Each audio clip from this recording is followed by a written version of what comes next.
साल 1814 की ये बात है। अंग्रेजों और अमेरिकियों के बीच वार चल रहा था और वार फ्रांस स्कॉट की और जॉन स्टुअर्ट स्कैनर नाम के दो अमेरिकी वकील इस बर्बादी को रोकना चाहते थे। समझौते की कोशिश में दोनों ब्रिटिश दल से मिलने गए। ब्रिटिश दल ने उन्हें HMS टोंट नाम के एक जहाज पर बुलाया।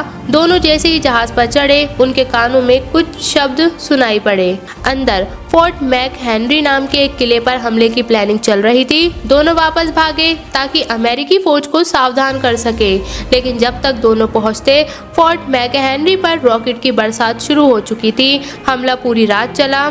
अमेरिकी फौज ने ईंट का जवाब पत्थर से दिया, लेकिन कौन जीतेगा रात के अंधेरे में बताना मुश्किल था। सुबह तक जब सब कुछ शांत हो चुका था, जॉन स्टुअर्ट स्कैनर अभी भी वहीं मौजूद थे।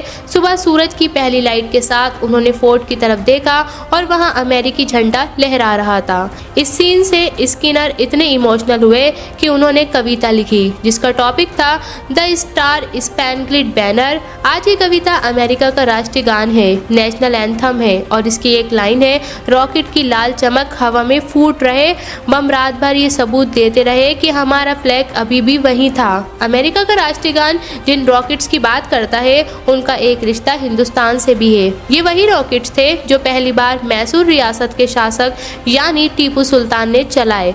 आज आपको सुनाएंगे कहानी इन्हीं रॉकेट्स की, लेकिन अगर आपने हमारे चैनल को अभी तक सब्सक्राइब नहीं किया है तो जल्दी से हमारे चैनल को सब्सक्राइब कर लीजिए। अंग्रेजों ने भारत पर शासन जमाने के लिए कई वार लड़े। प्लासी का वार, एग्लो मराठा वार, एग्लो सिख वार, एग्लो मैसूर वार।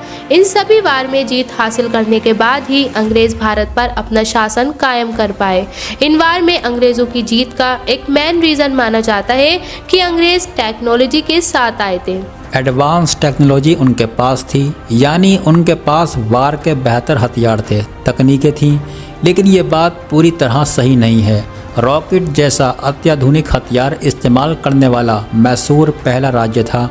मैसूर के रॉकेट देखकर अंग्रेज इतने हैरान थे कि मैसूर पर कब्जा करने के बाद वो इन्हें वापस यूरोप ले गए और इसके बाद अंग्रेज़ों ने यूरोप की लड़ाइयों में इसका इस्तेमाल किया। रॉकेट के इस प्रिंसिपल का बाकायदा 1812 में जब अमेरिका और ब्रिटेन के बीच वार हुआ, ब्रिटिश फौजें यही रॉकेट बरसा रही थीं। हिस्टोरिकल रूप से सर्टिफाइड है कि आधुनिक रॉकेट का पहला वर्जन मैसूर रियासत में बना, लेकिन रॉकेट का इतिहास यहाँ से शुरू नहीं होता है। 13वीं शताब्दी में जब चंगेज़ खान की लीडरशिप में मंगोल फौजें चीन पर हमला करने पहुंची तो उनका सामना रॉकेट से हुआ। बारूद की खोज सबसे पहले चीन में हुई। हालांकि चीन के लोग जो रॉकेट्स बनाते थे वो काफ़ी बेसिक हुआ करते थे, लगभग दिवाली में चलने वाले रॉकेट्स की तरह या उनसे थोड़े बड़े। इन्हें बाँस की लकड़ी से बनाया जाता था और इनका इस्तेमाल भी हमले के लिए नहीं होता था। रॉकेट सिर्फ रोशनी करने या घोड़ों को डराने के लिए इस्तेमाल होते थे। इनमें इतनी ताकत तब नहीं थी कि कोई ख़ास नुकसान कर सकें। इसके बाद आगे अरब फौजों ने भी कई बार रॉकेट्स का इस्तेमाल किया, लेकिन लंबे समय तक रॉकेट कभी वार का हथियार नहीं बने, ऑफेंसिव वेपन्स नहीं बने। फिर आई ये 18वीं सदी।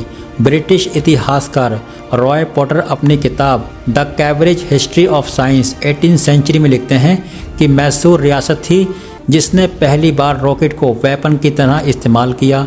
इन रॉकेट्स का श्रेय अक्सर टीपू सुल्तान को दिया जाता है, लेकिन असल में इनकी इजाद हुई थी टीपू के पिता हैदर अली के वक्त में।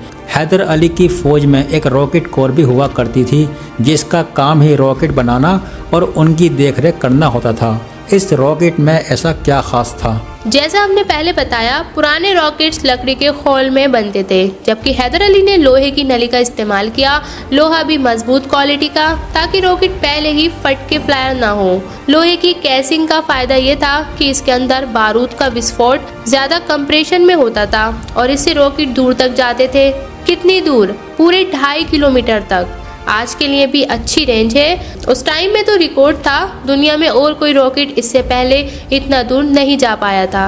इन रॉकेट्स को लॉन्च करने के लिए लकड़ी का एक छकड़े का इस्तेमाल होता था जिसमें एक सीट में रॉकेट लगाए जाते थे ताकि एक साथ 5 या 10 रॉकेट लॉन्च किए जा सकें। उस जमाने का multi barrel rocket launcher Mysore की फौज में एक स्पेशल रॉकेट रेजिमेंट भी थी। शुरुआत में इन रेजिमेंट में सैनिकों की संख्या 1200 थी, जो टीपू सुल्तान के वक्त में बढ़कर 5000 हो गई। ये रॉकेट वार में क्या असर डालते थे, इसका पता हमें चलता है साल 1780 में हुई एक लड़ाई से।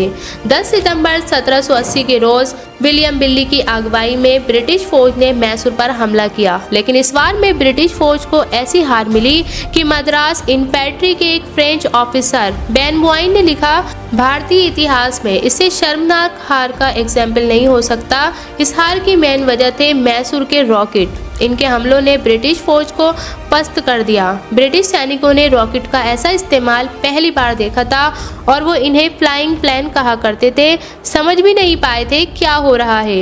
हैदर अली के बाद टीपू सुल्तान के दौर में रॉकेट टेक्नोलॉजी में और इजाफा हुआ, वो रिफाइन होती गई। बाकायदा टीपू के वक्त में श्री रंगपटना और बेंगलोर में R&D सेंटर बने, जिनमें रॉकेट की रफ्तार, ऊंचाई, दूरी, स्पीड, वजन, साइज आदि पर टेस्ट होते थे और ये टेस्ट कोई वैज्ञानिक नहीं बल्कि लोकल कल्टीवेटर किया करते थे। उस जमाने के ये वैज्ञानिक ही हुए। अंग्रेज़ों और मैसूर रियासत के बीच कुल 4 वार हुए। इन तमाम वार में रॉकेट का इस्तेमाल हुआ। चौथे मैसूर वार के दौरान 2000 रॉकेट का एक साथ हमला देखकर एक ब्रिटिश अफसर ने लिखा कि 2000 दुश्मन हम पर ऐसे रॉकेट्स बरसा रहे थे जैसे आसमान से ओले बरस रहे हों। हर बार एक नीली चिंगारी से शुरुआत होती थी, जिसके बाद एक साथ रॉकेट गिरते और फौज में हाहाकार मच जाता। रॉकेट के साथ बांस के लट्ठे बंधे होते थे, उनसे अलग चोट पहुंचती थी। जैसा उस अफसर ने लिखा, ये रॉकेट कारगर तो थे लेकिन काफ़ी नहीं थे। तमाम रॉकेट्स के बावजूद मैसूर की फ़ौज संख्या बल में कमज़ोर रही।